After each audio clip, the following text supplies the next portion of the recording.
Welcome back to our channel. If you're new here, my name is Casey. I share simple style tips and outfit ideas that work for me as a petite woman. I like keeping things comfortable, easy to wear, and still stylish.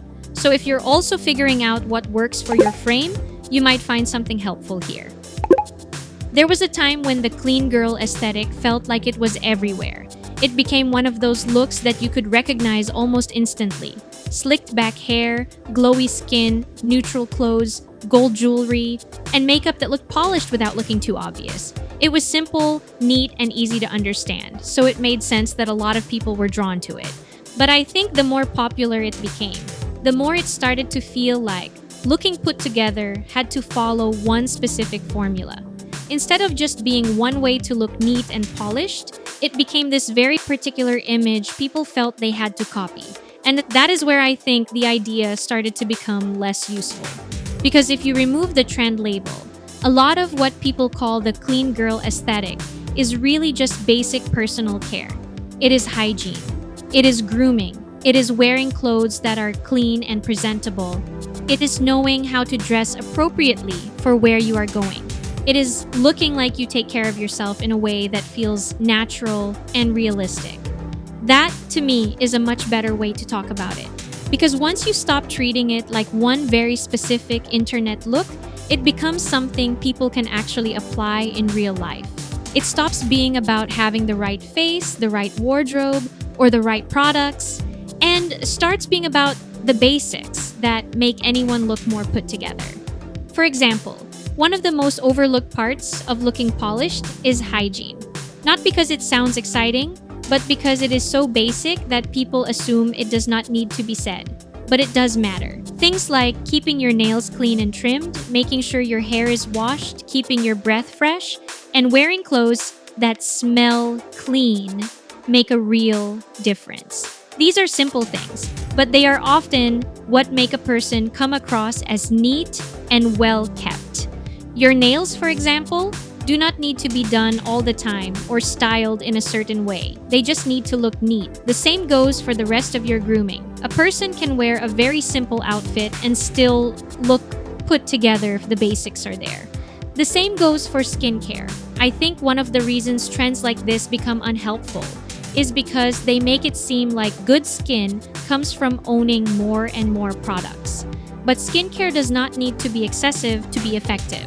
You do not need a crowded shelf just to look like you care about your skin.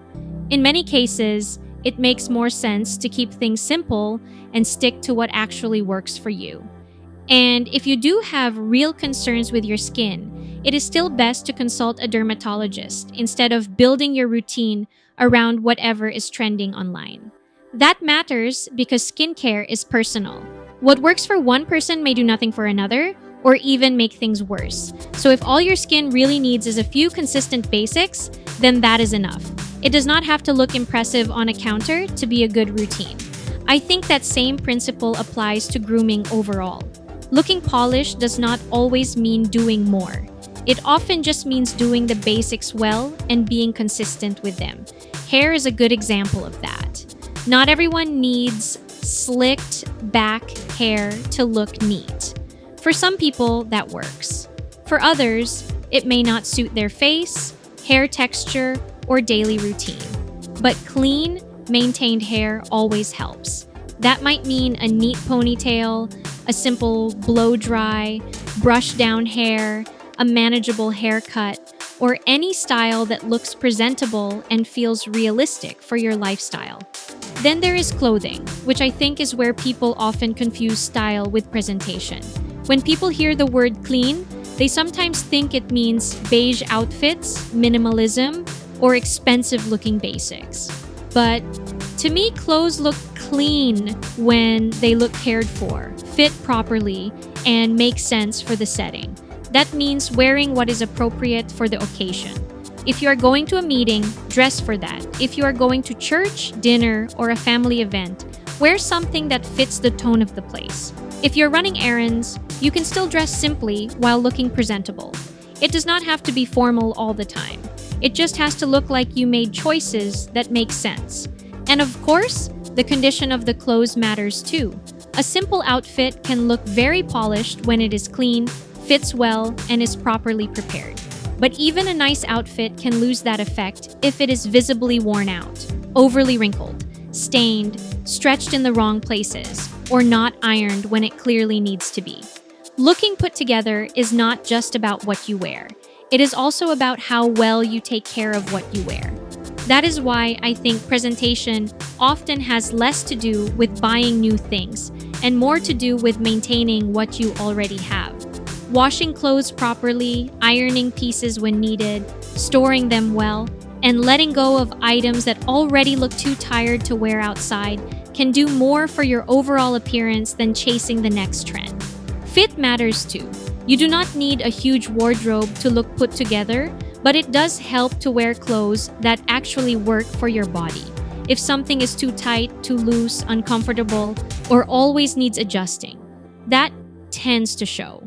And once you are uncomfortable, the whole outfit usually feels less convincing, no matter how stylish it is in theory.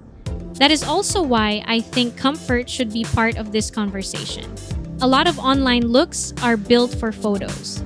Real life is different. In real life, being put together should still allow you to move, sit, walk, and exist comfortably in what you are wearing. There is something very noticeable about a person who looks settled in their clothes. They are not tugging at a hem, pulling at a sleeve, or adjusting something every few seconds. They just look at ease. And that ease often reads as more polished than trying too hard. That is really why I think we need to be careful about turning everything into an aesthetic. Once basic self-care gets turned into a trend, people start thinking they need to match one exact image to be seen as polished.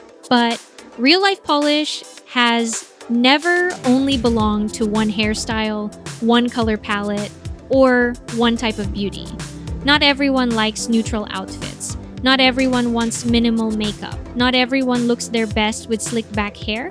Not everyone has the time, budget, or interest to maintain a trend-driven image. And that is completely fine. Looking cared for does not have to mean looking the same. What makes this topic more interesting to me is how quickly it stops feeling special once you strip away the branding. Without the trend label, it is really just basic self-care and good presentation. That is all it is. And I think that is exactly why the conversation becomes more useful. Because it moves away from a curated image and back toward things people can actually apply in real life. That is also why I do not find the aesthetic side of it as compelling anymore. Trends tend to make ordinary habits look exclusive, when in reality, looking put together has always come down to the same basics: hygiene, grooming, clothes that are clean and appropriate, and feeling comfortable enough in yourself that you are not constantly trying to perform a look. Those things work whether the trend is current or not. I think that is the part I connect with most. Looking put together, at least to me, is not about trying to fit into one polished internet standard. It is more about looking like you care for yourself in a steady, realistic way. Clean habits, sensible choices, clothes that are well kept and appropriate, and the kind of confidence that comes from feeling settled in who you are. That feels more natural. It feels more personal. And honestly, it feels like a better thing to hold on to than any aesthetic ever could. I would be interested to know what looking put together means to you now, especially if your definition has changed over time. Thank you for watching, and I'll see you in the next video.